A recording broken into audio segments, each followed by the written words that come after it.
Well, it's a piece that was done in 1980, which was that 31 years ago. And I made it when I was 3. No, I'm just kidding. It's at a time when I was working with systems and numbers. I visited Trisha Brown, and she was working on a piece for BAM, which was titled "Son of Gone Fishing." And I asked her if she would do this sort of quasi-collaboration. In fact, the person who arranged it for me was Saul DeWitt, who was a good friend of Trisha's, and so she agreed. And what I did was to photograph her as she went through a 25-second part of the piece. What I did was shoot her every 3 seconds. And so I asked her to select out of the 60 photographs, 24 that she thought made sense in terms of giving some kind of idea about the sequence of the movements.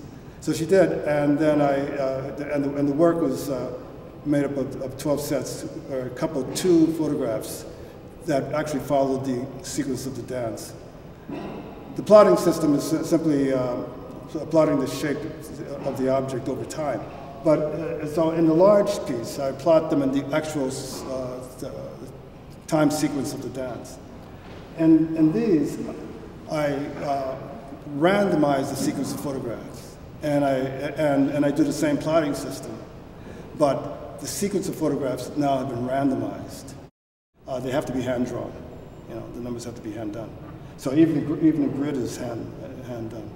And the reason why I want that is because I want it to be the feeling of hand done. Not that I cherish this sort of this love of the human or anything like that.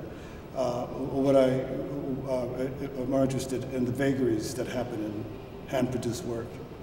I want that to interface with the really sort of methodical system that produces the work. I started learning instruments as a young boy, and my first instrument was the drums, and I was then trained as a jazz drummer by a couple of Jimmy Smith, who was the drummer for Lambert, Hendricks, and Ross, and then by Carl Wolf, who was sort of the teacher in Newark, New Jersey, where I grew up. My interest in systems made my interest in music connect with my interest in art. I was trying to dismantle the sort of the seamless connection that was assumed at the time about artistic practice, so that it could raise questions about, in a different kind of way, about the role of sort of thinking and feeling in artistic production.